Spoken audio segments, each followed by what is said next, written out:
C'est la grogne du côté des associations sportives du Var, surtout après l'annonce de la baisse du budget du ministère des Sports.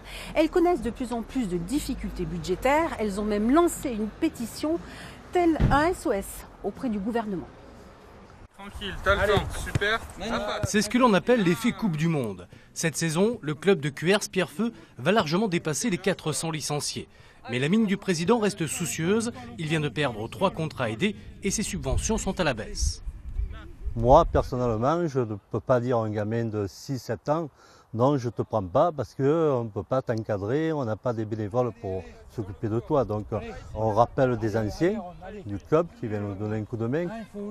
Cette année, le club devrait tant bien que mal arriver à s'en sortir, mais pour combien de temps encore? Cette situation, elle touche tout le sport varois qui petit à petit bascule dans le découragement.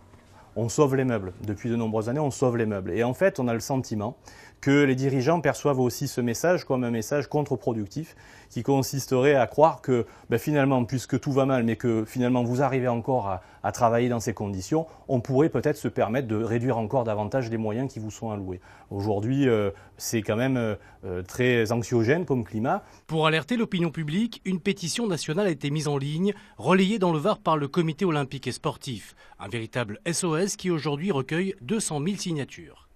On ignore complètement tout ce que le sport apporte à la société. Prévention de la délinquance par l'intégration des jeunes, prévention de la santé, qui fait des économies aussi à l'assurance maladie.